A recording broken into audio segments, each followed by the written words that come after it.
我人民解放军的武器现在是真的先进了啊，鸟枪换炮啊，确实先进。只有美军可以与中国人民解放军一战了啊，除了美军，别的都他妈撒丫子跑了，就得。因为这玩意儿别的怎么打没法打，你们就我们加拿大还有3艘好一点的驱逐舰，走吧去吧，我操，你开到阿留申群岛，还他妈没看见太平洋的那边呢，我操，人家乘波体导弹来了，我操，完了。来3枚，我们3艘就是报废了啊！大家以最快的速度，大老王带领所有海军官兵，最快的速度找自己的救生艇，就是这没办法啊，真的是太强大了。所以，当然说那老王美军行不行？美军还更强啊，这个你放心啊，这个美军，妈瘦死骆驼比马大，他龟兔赛跑嘛，他在原地睡觉。美军在原地睡觉睡了20多年了，从2000年左右到今天，美军的代差性的新武器基本上这个经费全停了，他不花钱了。但是，一旦他认识到危险，或者他打输了一场小规模战争，那他动员起来这种创新开发能力是中国比不了的啊！中国没有创新能力，有抄袭和复制能力。美国东西出来之后，他在美国东西上修补补，抄，哎，太厉害啊！但是你要说中国人你想一个美国人没想出来的东西，你弄出来，他没有。他说乘波体也不是中国人想出来的啊，所以这个事儿呢，就是 F-35不行，F-35真的不行了，F-22、F-35它那个科技，它都是上一代的科技。就很简单，就是美国政府也不重视这个事儿。美国政府认为他在蓝星上无敌，我干这事干什么？就是他自己讲的，我们储备的技术随随便便拿出来一个就可以吊打蓝星所有的国家加起来，所以我没有必要再干这事儿。他就是这么想的，他躺着睡大觉。那你这世界就这样了，龟兔赛跑，那么小兔子睡着了，那么乌龟就跑前面去了。所以这个就是完了，现在完犊子了啊！老王成小粉红了，越说越自豪。那不是我自豪，是我很悲怆啊，因为我不是二极管，你这东西你不能不承认啊！你们都看，他都开出来了，你还说不是纸糊的，横垫的，那就是你，因为我身边有太多的军工系统的这种所有的同学了啊，我知道他们的工作状态啊，他们可别在睡觉啊，席包子在开倒车，他们可没有开倒车。尤其是张又侠在做总装备部部长的时候，席包子刚上来，2012年，张又侠是总装的一把总装备部长。那对新装备，尤其实战新装备的重视啊，拨款的速度，哎呀，那太快了。我有个校友叫田刚印啊，就小校友80后啊，我都怀疑他是90后，他刚大学毕业。当时不是无人机方兴未艾嘛？2010年左右的时候，他大学毕业，然后他在北航念的研究生啊，然后他呢跟几个人呢，当时给大疆还给哪家做飞控，然后给他们的工资特别少，就是当牛马用。啊，这哥们儿结婚买房子的钱，跟他老婆商量，我能不能做样机？我要自己做。他说：“我给你们讲讲他的例子吧，就是我不认识他，但是我听我们学校的其他的。”校友跟他挺熟的，给我讲过他很有钱，他不会上市的。他叫中航印吧，叫中航什么中航技啊。他跟张小霞很熟啊。那么这怎么回事呢？就是他把他结婚买房子钱，大概也就200万嘛，首付款。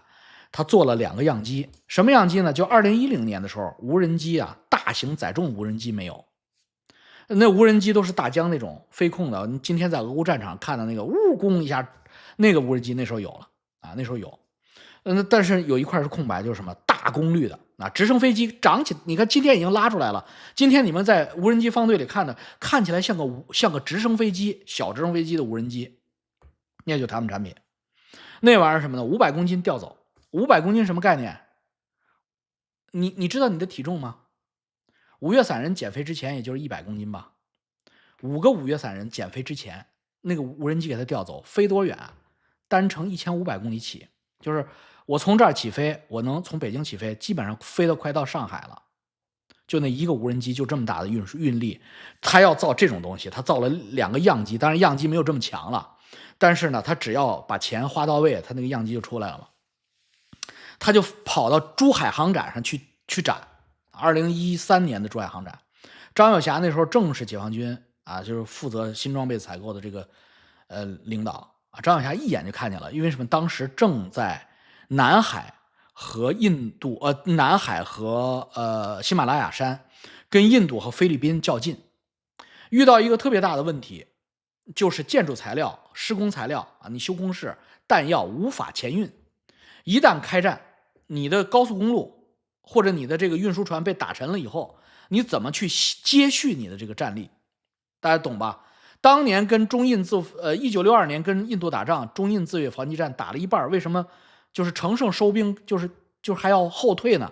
就是因为这个原因。一旦双方打开大战，中国、印度都是大国，印度有美国和苏联、英国3个超级大国的支持。你1962年的中国是孤家寡人，你虽然刀切奶油一样赢了第一战啊，你张国华藏自15部队一下子把印度准将都给抓起来了，但是印度后续的援兵会源源不断，我们中国所有的武器弹药和给养都要人畜背过喜马拉雅山到印度那边去，那怎么打得赢他啊？打仗就是打物资啊，你可以奇袭，但是你不能一直奇袭啊。所以呢，这个就是必须后撤，后撤到我们的补给线范围之内，那就是不得已打赢了之后还要后撤。为什么？就是你国力不济。那个时候没有青藏铁路，所以为什么一定要修青藏铁路？为什么要修川藏公路？就是为了当时为了跟印度抗衡啊，修好了以后跟印度可以打大仗。但是你修他也修，而且你要过整个青藏高原，人印度不用，印度在平原上修就行。所以这个问题一直困扰到21世纪初，中印在做边境冲突的时候，又出现了这个问题。现在有优势，一旦开战，双方互毁对方的这个补给线，你怎么办？张小霞看到这个了，张小霞那眼睛啪就亮了，所以张小霞马上就给他立项，说你这个特别好，我要军品采购，你不要上市了，你要融资不要了，我军方给你钱。然后小田我们懵逼了，我操啊！操他妈的命运之神转到了我这儿吗？然后他说我没有军品证。大家知道，你们搞企业的知道，你在中国给军队供应军品要有6个证啊，你要生产一个军品进入到解放军采购目录上要有6个证，办6个证。这6个军品证3个月给他办下来，正常企业3年你都办不下来，啊，就一切特事特办。所以你就知道这些东西。我说的是实话，你们不要反贼，你就别看了。今天就是咱们不吹不黑，实事求是。你反共肯定反共啊，那么共产党独裁，至少他妈老习这个倒行逆施、倒车地，咱肯定反的。但是你们看到了，你都不承认，那你还能赢？就你这个鸡巴水平还能赢？你都他妈是个傻逼！操！如果老习他们是坏逼，你是傻逼，那么傻逼还能赢得了坏逼吗？傻逼在跟坏逼的战斗中，一定会被坏逼做成人肉串吃了。所以这个事儿很简单，你奸臣坏，你是忠臣，你要比奸臣还要奸呐，否则你怎么斗得过奸臣？所以这个事儿是事实啊。所以中国的军工它没有停下来。中国的军工在过去的20年，虽然中国的经济在开倒车，房地产崩盘了，中国的这个政治上极左化了，但是中国的军工开发正在改革开放的红利中啊，正在中国的制造业民营制造业拿到西方大量先进技术的这样的一个红利时代，所以中国的军工制造达到前所未有的先进程度，而且中国的军工开发和中国的宇航开发，它叫什么叫预研一代，然后研发一代，装备一代，它是3步走的。就是今天装备的，我刚才说的轰20、歼35、歼20这些已经装备的，惊雷1巨浪3、东风61，巨浪3是2019年试射的，就是最先进的。今天拿出来装备部队，它2019年试射，2022年装备的，就到今天它已经装备部队3年了。就是装备一代的意思，就是说它已经有研制一代的状态了，就是还有更先进的在研制周期中，还有更先进的在预研状态中，这就叫装备一代、研制一代、预研一代。那么装备的这一代大概装备寿命，武器装备寿命15到20年的话，那么研制的这一代，那么就是国际领先的啊，就是全是地球领先的。预言的那一代就是人类没有的啊，这就是事实啊！你不承认是你他妈无知，明白吗？江心坡送给缅甸导致藏南丢了，那是周恩来的功绩嘛啊！好了，咱们就这么地吧啊，就这么地吧。嗯不经过9981难，人不会成长。老王要不是磨难前几十亿被抢，毫无办法，也不会批评共产党啊，这是实话。这是实话。人家不抢我的，然后让我发大财。我看身边的这些聪明人都没被抢啊，潘石屹啊呀、孙大武都发大财，那我们骂共产党干嘛呀？共产党挺好的嘛。那现在一看，他们起来的都被骂了。共产党为什么要反共？我告诉你们。为什么你聪明的中国人一定要反攻？包括掌握这先进武器的军人们，最后一定要有希望的话，大家觉醒，一定要反攻。为什么呢？就是你如果中华民族真的成为世界的领导啊，真的屹立为世界之首的话，你这个中华民族一定要摆脱抄袭别人的状态，就是你一定要有自研能力，明白吧？就是先进武器，我们一定不能是看着美国在干什么，然后我们干什么。你这个状态，你永远成不了世界第一。听懂了吧？这不是很好的？那老王，那我们这么发展下，我们一定能超过他。错了，我告诉你，中国为什么超过不他？真正的开发，真正的发明，一定不是大央企、大国企能够发明出来的。为什么？因为大央企、大国企，共产党给钱的高校，这些叫人和人互相斗，叫玩政治是主流。能够留下在这样的体制内崭露头角的这些人，都是习近平、李克强这样的庸碌之才。任何具有摆脱创新和发明是什么？创新和发明是不遵守目前的规则，才能够创新和发明，跳脱所有的框框，人类才能进步。但是你想，你要是跳脱所有的框框，你他妈在这样的企业里边、这样的公司里边，是不是会被拿下呀？啊！ Michael LV， 谢谢你啊，祝你发大财，波罗的海。100万不可能啊，100万20万我是有信心的啊。我开播那天我就说20万问题不大，但是我估计是5年，那没想到1年多2年就到了。好了，我们接着说啊，那么接着说，就是为什么你的这个科研创新的那种原创性的发明啊，诺贝尔级的这种原创性的发明，它一定要在私有财产得到尊重，私人的人权啊得到尊重的自由体制才能发现，就是这个道理。因为在官僚体制下，人的创造力会被官僚体制叫劣币驱逐良币，这好理解吧？伊隆马斯克能在中国存在吗？伊隆马斯克在中国会送到精神病院里去的。那么中国现在有没有这样的人？有啊，我就是这样的人啊。潘石屹就是这样的人，他是很多有创造能力的人，但为什么他们做不了？他必须跑呢？我告诉你啊，我给你举个例子，你马上就理解。比如说美国有2个大企业家，我们都清楚，一个叫伊隆马斯克，一个叫扎克伯格，对吧？他都是 IT 类的发明者。然后呢，有一天呢，伊隆马斯克和扎克伯格之间产生了一些分歧，比如今天就有一些矛盾。他这个企业也这样，跟我们中国人一样，有人的世界就有斗争，就有分歧啊。就是我公司颐和资本发展大了，我跟翟山鹰之间有分歧，那这分开了正常啊。美国也这样啊。你看伊隆马斯克做 PayPal 的时候，做 SpaceX 的时候，都有合伙人跟他分开，而互相写书骂对方，对不对？扎克伯格就更别说了，有很多他的同时代的扎克伯格的合伙人说扎克伯格偷自己的代码，对不对？还记得吧？美国到此为止，写书骂你，然后双方请律师告你，然后也就赔偿一个数额解决了，这就是美国啊。中国是什么？我告诉你啊，听好了，中国来了。扎克伯格和伊隆马斯克打起来了，伊隆马斯克家住德州，扎克伯格家住加州。扎克伯格找加州 FBI 立案报警抓伊隆马斯克，理由是伊隆马斯克诈骗。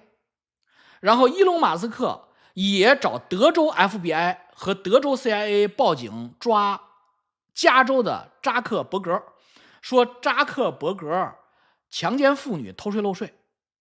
然后呢，双方的警察互干去抓对方。然后伊隆马斯克和扎克伯格呢，一个跑到了中国避难，一个跑到俄罗斯避难。然后两个人遥控自己的公司，这不就是郭文贵吗？啊，郭文贵跟李友不就是这样吗？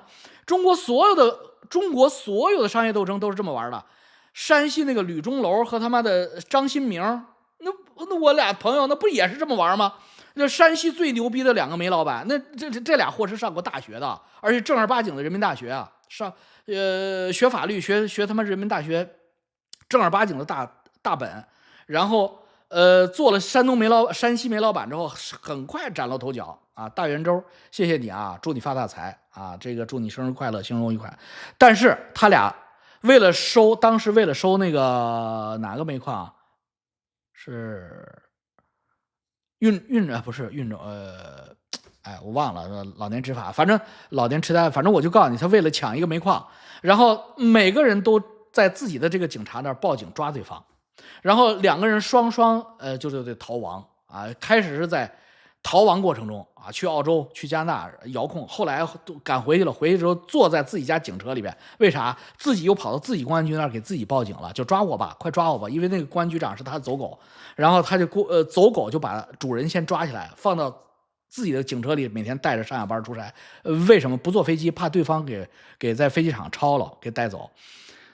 就是到北京出差，就坐着警车来找我。我一看，坐个桑塔纳2000，什么情况啊？我操，帕萨特，这是最好的警车了。干嘛来了？哎，我不好意思。后来底下人说，哎，吕总和张总互相举报，然后他俩现在都坐着警车上北京啊出差。为什么呢？因为在利用这个漏洞嘛，就是警察只要一个地方立案把你抓了，另一个地方警察叫轮候，他就得等着这个地方警察处理完，所以他们利用这个制度漏洞先把自己抓了。你这不是开鸡巴国际玩笑？这样的国家，这样的内耗下边，谁最后变成最有钱的？我问你，你们想想，谁最后变成最有钱的？一定是有权利的那个人，因为伊隆马斯克和扎克伯格最后都会去找美国总统，哎，都会找美国副总统的儿子、总统的弟弟，能不能救我呀？哎呀，远平哥能不能救我？哎，他妈能不能从公安部立个案把他给抓了？找他妈中纪委书记啊，岐山哥能不能他妈的把李友抓了，把郭文贵抓了？这样的话，最后所有的钱都会到王岐山、习远平手里，是不是这道理？因为你最后什么叫权力的猎手？不是权力的猎手，是权力在猎你。叫什么以黑治国，以警治国，不是以黑治国，以警治国，最后就是叫以黑经商，以警经商，叫黑经商，警经商。为什么？因为你商人之间只要有矛盾，你都他妈找警察，找公安部，找他妈的中纪委。找一把的弟弟啊，找他妈国母，那最后人家能白帮你吗？那如果美国是我刚才说这个，美国我问你们，美国有创新吗？扎克伯格能把 SpaceX 星链打上去吗？不是那个伊隆马斯克，扎克伯格能做出来 Facebook 吗？他屁，他什么都没有。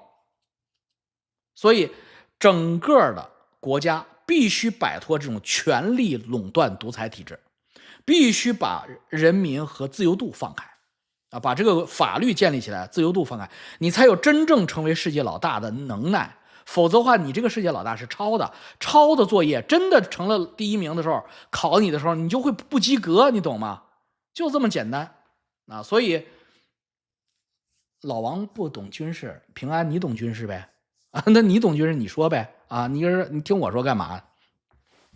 那么，所以最后中国目前的状态就是钱。资源都被权力拿走了，这就是中国的问题。你中国是在这样一个问题下的话，那你永远你只能当第二嘛，你永远只能当第二。好了，大老王说 A 股，那么还有什么好说的呀？这个太简单了。你我不提的就是因为大家这叫什么？这叫习近平下台牛，听明白了吗？上海那帮基金经理，我那帮晚辈们，他们在干啥？我很清楚。他们觉得习近平得下去，四中全会得下去，阅兵就让他走走形势就得了，然后他妈把他轰下去，然后我们就又改革开放了。这就是这次 A 股的牛市的真正原因啊！我操！一看完阅兵，哇，我说散了吧啊！好了。就这样啊，拜拜，拜拜。你等一下，看我眼睛打脸了吗？那个 J 的 Dragon 打脸了，你高兴吗？J Dragon 是你在中国还是我在中国？J 的 Dragon 你是不是他妈的脑子有点糊涂啊？啊，我看着我看着你的眼睛，摸着你的鸡鸡，弹着你的鸡鸡教育你，是他妈习近平是在用你的器官，还是在用我的器官？活到150岁，是不是习近平是在操你屁眼，还是在操我屁眼？A 股啪啦啪啦往下跌，是他妈你们没钱，还是我没钱？房地产他妈的卖不出去了，房价都在跌。80后现在都死了1100万了，现在80后就要提前退场了。你他妈是不是80后？这打我的脸，你高兴还是我高兴？我是他妈替你伤心，结果你还说老王打你的脸吗？我他妈是想让你们过点好日子，打我的脸，那打在我脸，疼在你身呐。好了，就这么地啊。我倒希望他妈的别打我的脸，真的。这样的话，再重新进入到文明世界的行列里，离他妈什么鸡巴金三胖、普京这种傻逼远一点。至少有几个靠谱的国家。你那说美国不靠谱，美国现在我承认不太靠谱，因为有川普，这也很难说他靠谱。那你至少加拿大至少有正经人啊，加拿大他们无能，但他们不坏呀。澳洲啊，无能但不坏呀。你这些朋友你多交一些啊。大家跟他们搞好关系啊，然后他们是奉你为老大，那多舒服啊！那中国多安全啊！好嘞，再见啊，再见。不说了啊，我得赶紧睡觉去了啊，快1小时了，12点半了，拜拜，再见啊，再见。哎呀，是啊，三人同框，他们3个就是邪恶轴心呐，那么就是希特勒、墨索里尼啊，我操啊，东条英机啊，真的没法干呢，我操！哎呦，普京和金三胖围着习豹今天半死不活那样子，走路都走不稳，最后那一下都上不去了，脸黑的呀，我操，还要活到150，好吧，让我们拭目以待。